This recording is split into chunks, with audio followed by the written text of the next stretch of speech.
कहानी है टूनपुर जंगल की। जिस तरह जानवरों का राजा शेर होता है, उसी तरह पक्षियों का राजा बाज होता है। एक दिन सुबह सुबह बाज राजा अपनी गुफा के बाहर आते हैं तो वो देखते हैं कि एक कौवे का बच्चा उनकी गुफा के बाहर सो रहा है। बाज राजा के गरजने पर बच्चा उठ जाता है और वहां से भाग जाता है। बाज राजा अपने चेले उल्लू के साथ शिकार पर निकल जाते हैं। बाज राजा और उल्लू को उस दिन कोई भी शिकार नहीं मिलता है और उन दोनों को खाली हाथ लौटना पड़ता है।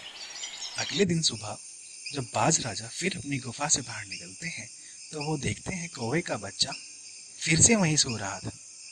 बाज राजा के गरजने पर कौवे का बच्चा उठ जाता है और वहां से भाग जाता है। तभी उल्लू वहां आता है और बाज राजा से पूछता है, कैसी नींद आई बाज राजा? अरे उल्लू, कहाँ खाली पेट नींद आती है। पूरे दिन परेशान होने के बाद भी रात को खाना नहीं मिला, पेट में गुड़र गुड़र होती रही और नींद नहीं आई। तब वो दोनों शिकार पर निकल जाते हैं, लेकिन उस दिन भी उन्हें कोई शिकार नहीं मिलता है। अगले दिन सुबह कौवे का बच्चा फिर से वहीं सो रहा होता है।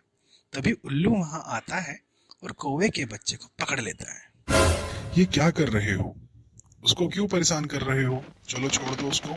राजा जी, आप 2 दिन से खाली हाथ लौट रहे हो और 2 रात से खाली पेट सो रहे हो, क्योंकि सुबह सुबह आप इस मनहूस बच्चे का चेहरा देख लेते हो, इसलिए पूरा दिन खराब जाता है, कोई भी शिकार नहीं मिलता।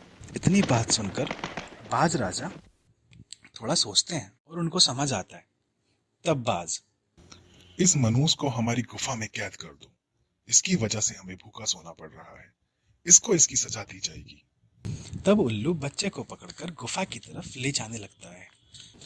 बच्चा रोने लगता है, मुझे छोड़ दो, मेरी कोई गलती नहीं है, बचाओ मुझे, बचाओ मम्मी पापा, बचाओ बचाओ मुझे, बचाओ। बच्चे की आवाज सुनकर कौवा और कौवे की पत्नी, ये तो हमारे बच्चे की आवाज है। हाँ भगवान, है तो हमारे बच्चे चुन्नू की ही आवाज। ये आवाज बाज राजा की गुफा की ओर से आ रही है। चलो, हमारा बच्चा मुसीबत में है। इतना कहकर दोनों बाज राजा की गुफा की तरफ जाते हैं और बाज राजा से पूछते हैं, हे राजन, हमारे बच्चे चुन्नू की आवाज हमने यहीं से सुनी थी। क्या हमारा बच्चा चुन्नू यहाँ आया था? तब बाज राजा, हाँ, तो वो तुम्हारा बच्चा है। बच्चों का ध्यान नहीं रखा जाता तुमसे। उस मनहूस की वजह से 2 दिन से भूखा सो रहा हूँ। सुबह सुबह उसकी शक्ल देखनी पड़ जाती है, जिससे पूरा दिन खराब हो जाता है। अब उस मनहूस को उसकी मनहूसियत के लिए सजा मिलेगी। जाओ यहाँ से। पहले तो ध्यान नहीं रखा जाता बच्चों का, अब आए हो बड़े बच्चे वाले।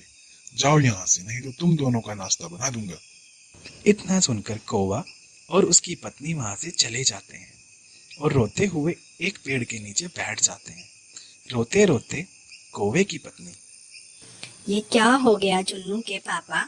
हमारे बच्चे को बाज राजा सजा देंगे, वो उसको मार देंगे। अब कैसे करूंगी मैं? अपने बच्चे के बिना कैसे रहूंगी? नहीं नहीं चुन्नू के पापा, आपको कुछ करना होगा, हमारे बच्चे को बचाना होगा। क्या करूं भगवान, बाज राजा से कौन लड़ेगा? वो तुम्हें और मुझे दोनों को मार देंगे। सब्र करो चुन्नू की माँ, सब्र करो। ये सब बात पेड़ पर बैठी हुई टुनटुनी चिड़िया सुन रही थी। टुनटुनी चिड़िया, क्या हुआ कौवे भैया? सुना मैंने, चुन्नू चुन्नू को बाज राजा ने सजा देने को बोला है। मुझे पूरी बात बताओ। बहन टुनटुनी, बाज राजा हमारे बच्चे को मनहूस बताते हैं और बोलते हैं कि इसकी शक्ल देखकर पूरा दिन खराब हो जाता है और हमें खाना नहीं मिलता, कोई शिकार नहीं मिलता, इसलिए इसे सजा दी जाएगी। टुनटुनी थोड़ा सोचकर, अच्छा ठीक है, तुम परेशान नहीं हो, मैं बाज राजा से तुम्हारे बच्चे चुन्नू को वापस ले आऊंगी। बहन टुनटुनी, तुम तो बहुत छोटी हो, इतने बड़े बात से कैसे लड़ोगी? भाई कौवे, सब काम बल से नहीं होते हैं, कुछ काम बुद्धि से करने होते हैं। तुम बस इंतजार करो, मैं चुन्नू को लेकर आ जाऊंगी।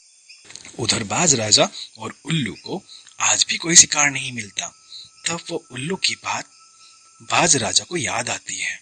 आज भी हमें खाना नहीं मिला। उस मनहूस की शक्ल जो देख ली थी सुबह सुबह, आज उस मनहूस की ही दावत करेंगे। आज हम उसका ही भोजन करेंगे। हाँ राजा जी, आज उसको हलाल कर ही दीजिए।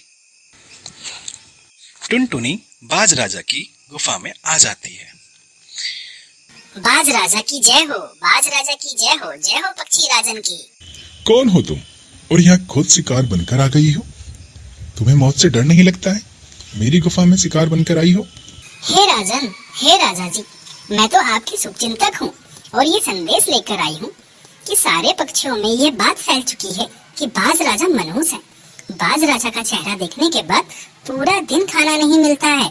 अभी कुछ दिन पहले की ही बात ले लो, कौवा और कौवी का बच्चा चुन्नू ठीक ठाक रह रहा था, लेकिन जब से बाज राजा का चेहरा देखा है उसको तो मौत की सजा हो गई है, उसको मौत आने वाली है। ये सब सोचकर सारे पक्षी दूसरे जंगल जा रहे हैं। हे राजन, मैं तो आपकी शुभचिंतक हूँ, मैं तो आपको सिर्फ सूचना देने आई थी।